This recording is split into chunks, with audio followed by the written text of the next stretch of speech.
Hi, I am Hannah Hall. I'm very, very lucky to have an opportunity to have this conversation today. And I am a recently graduated NCAA athlete. I played at the collegiate level for 4 years in the States for the University at Buffalo. And I also represented our national team in Pan American Games and growing up throughout the national team process. I am a huge advocate for mental health and continue to use my platform as an athlete and try and push the importance of mental health to other athletes and up and coming athletes. Thanks for that, Hannah. Moving forward a little bit from when you were playing for the university, and then you experienced a little bit of a struggle. Can you tell us a little bit more about that? Yeah, for sure. So after well, right before I went to college, I was representing our national team. Super awesome opportunity to play at the World Championships in Italy. I think that was 2017. So that summer we played there. We won a bronze medal. It was a huge high for us. And then when I went home and like within a week went to school as a freshman, so I was starting college.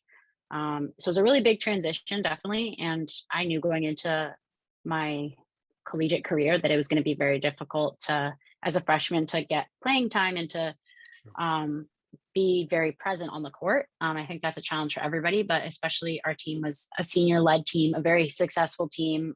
They just had come off some really big runs in a really big year. And we had a very, very good senior point guard at the time who is now like a very successful pro. Like she's doing huge things.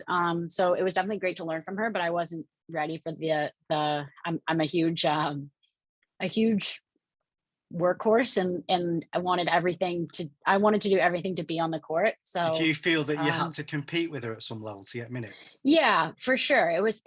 It wasn't necessarily it was weird because I wasn't competing with her. I actually learned a ton from her. I competed with her in practice and on the court and definitely got better from her, but it was more like competing with myself and like trying to prove that I could play and stuff. And it didn't have to do with the fact that I wasn't a good player. It had to do with the fact that it wasn't the right time, and it wasn't Right. there was a very good senior point guard who was just as like or who was very established at the school, and like I said, would not take anything away from her. Um and that was hard for me to understand as a young freshman, for me Mhm. to understand that it's not about you can't always control that.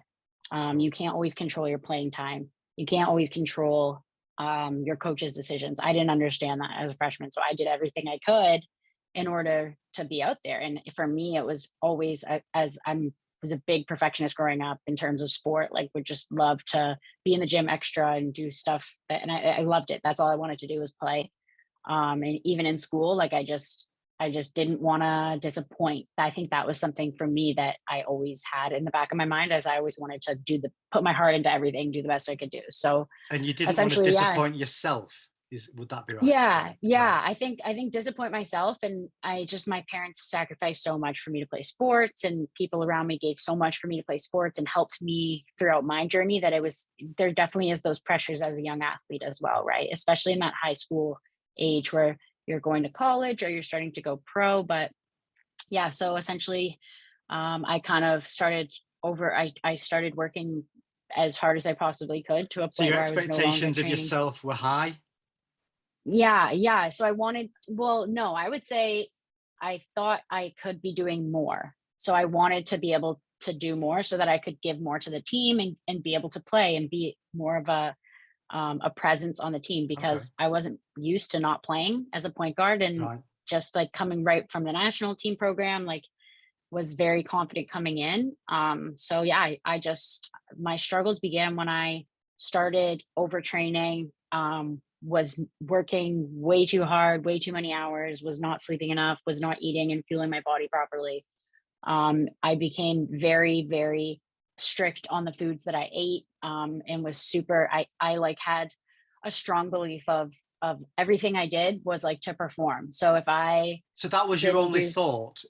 I'm doing everything I can in my power yes, to perform to the best of my ability. yeah, So I was like very sorry, sorry. when these changes that you implemented started to kind of fall into place, did you at any time say to yourself, something isn't right? Yeah, I think for me, it was I always like I knew. I think the biggest thing is at the time and in the moment when you're really Mm, struggling with something like this, you don't realize like how much it's changed. And I knew something wasn't right when I started to have my energy levels were off, but I think that was far past the time that everyone else thought that something wasn't right. right. So I think that in itself is I was very blessed to have people around me who were like, no, like this, you need help. Like we need to, this is not okay. Like you need to Mm, get better.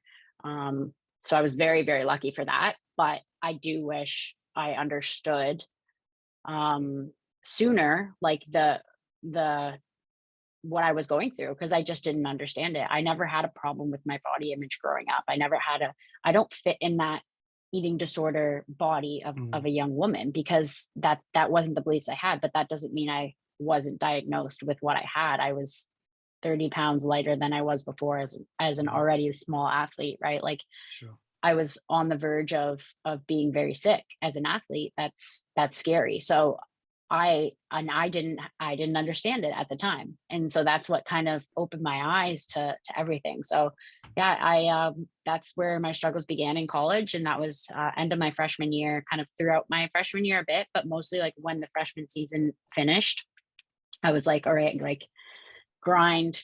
Exams were coming. I was doing exams. I was just grinding it out, training like 3 times a day, absolutely like running my body into the ground and just wanted to do it was just I just wanted to play. I was like, now is kind of the time I got to put my head down and just like get to work. And I think it was applauded in a way that people didn't understand how much I was really doing to their defense. But at the same time, Right. I think just the system around sport and the culture around sport is so like you have to do this in order to get to your results and you have to be doing extra and this and that. And for someone like myself who is definitely a perfectionist, like that's not the case because if anything it's probably working smarter and training smarter and being able to toll back when needed and being able to rest when needed, which is what I wasn't able to do at the time. Yes.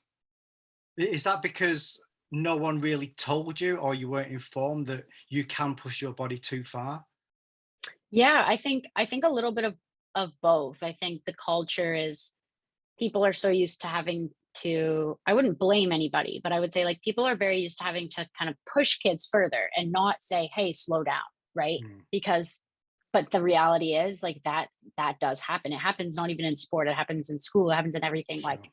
people just have a like people applaud overworking and you everybody like bows down to overworking, but like if somebody's slowing down and being told to rest, like that's always been seen as a sign of like weakness in a way, Yes. especially in Yeah. sport culture. And Sure. so I think that that's more what existed. From myself, I think a self-awareness perspective, I think I knew like I was very into psychology, was very into nutrition. I knew what I needed to do and what was good for my body and what wasn't good for my body. But that was that like I think that's what happens with the eating disorder is it's almost like a second mind and Right. it's very hard to separate yourself from that. And I think that's what really, really started to make me struggle is I didn't even understand.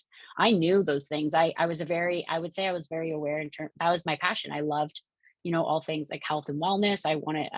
I just was very aware of the foods I put in my body. I was a big foodie, loved to go out to places. But yeah, it was that almost second mind that I was doing the opposite of what I knew I was supposed to be doing for my body. Right. So one half of you was saying something's wrong, something needs to change, Absolutely. but the other half was saying, no, you need to keep pushing because you Yeah. want to be the best.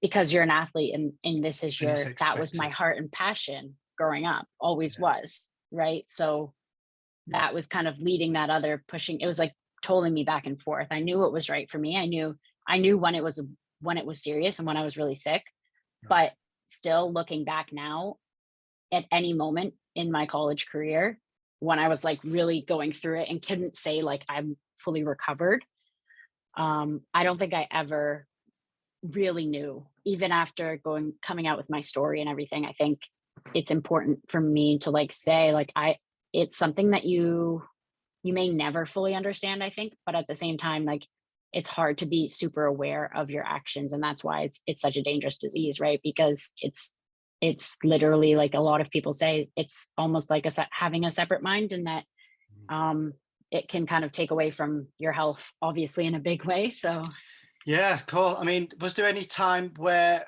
someone reached out to you or said something to you and said, Hannah, we need to have a talk because I've noticed something's not right? yeah, for sure. I think definitely first was my family when I came home, because because I didn't see them very often. Yeah, I came home, I think, in maybe April of the school year, and my mom, I remember this vividly, was just like, "Wow, like you look very different, like very slim compared to like what I'm used to. Like you don't need to lose weight," or whatever it was. And that's kind of when I was like, "Oh, like that's reassuring when you're an athlete training a ton." And in my mind was trying to just be very fit and be very as best player as I could be, was what was in my head, and that's how I yeah, had to do it, which is what I believed at the time.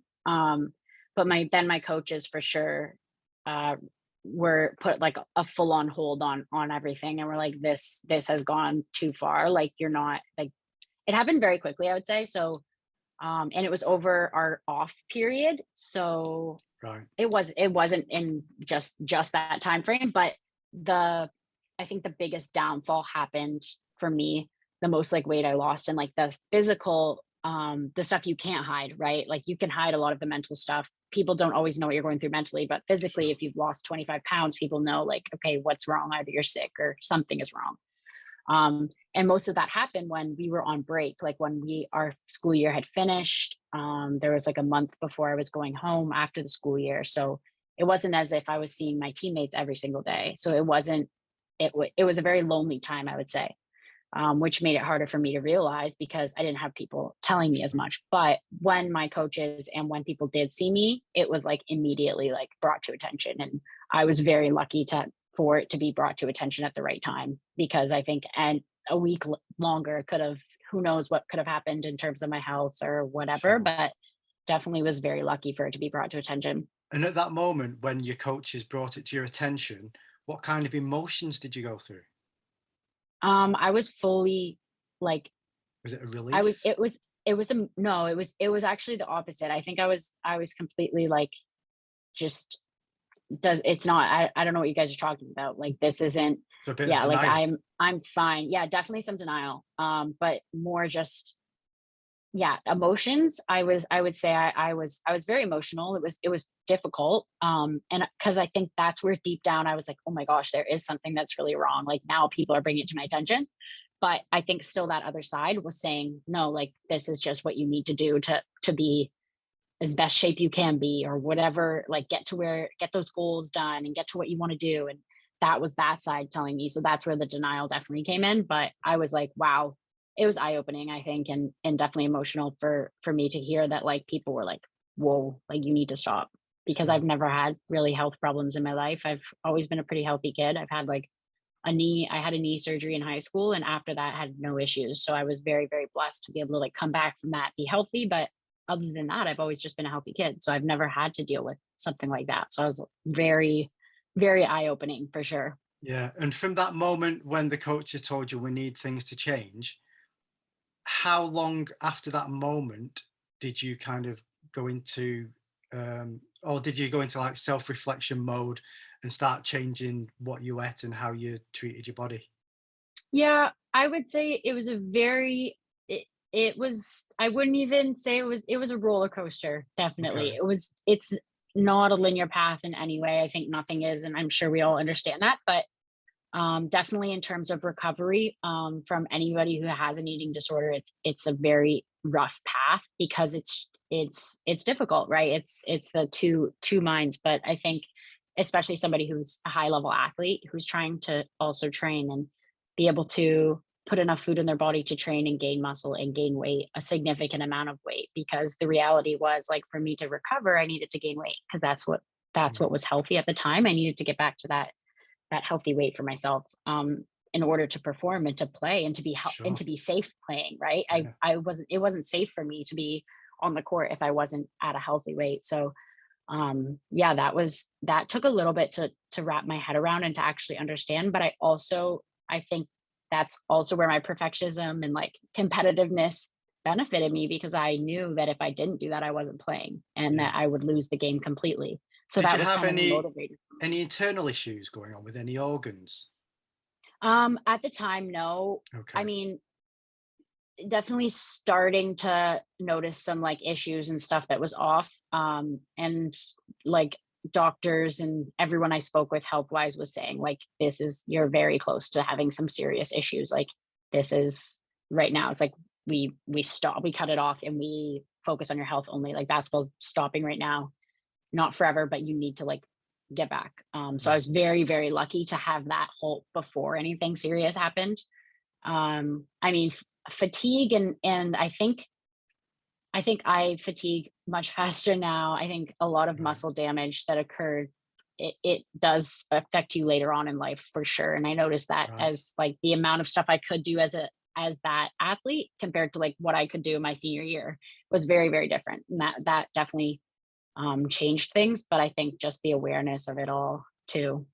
Mm. So where are you now in terms of managing your condition? Yeah, I would say I'm like definitely in it's a very, like I said, like a very difficult path to explain, but I would say I'm in a very good place in terms of recovery. And it's, you're always gonna, I think, with having an eating disorder or being diagnosed, I guess, in the past with an eating disorder.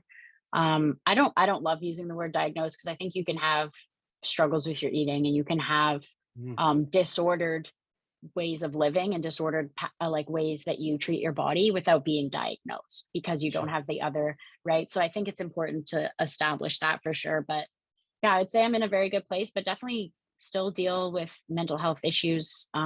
Anxiety and depression is something that so many athletes deal with, and I think as somebody with an eating disorder, that's something that will always kind of be in a back of my mind and something you need to keep track of and almost work hard to prevent more stuff from happening. And I think that's something that I wish I did more when I was a collegiate athlete as well, was understand that these things don't, you don't have to wait until like you're To feeling the the way you last do. moment. Yeah. Yeah, like there's so many things you can do to like, Of course. it's the exact same as training. Like you don't wait till the big game to get out there. Like you're doing all of that practice before for a reason, right? And Sure. that's how I started to see it afterwards. So that's honestly still, I will always keep that in the back of my mind. I know that mental health is a very slippery slope. I know that my mental health at the time, because of my personality and just who I am, I put my heart into everything. So when I'm really passionate about something, I know that I will go for it 100%.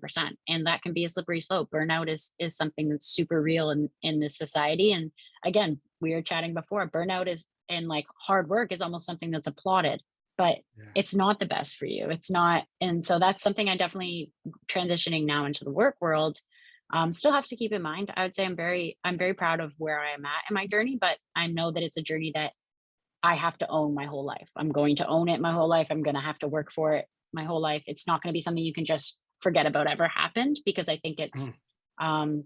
that's unfortunately a lot of the time how it works.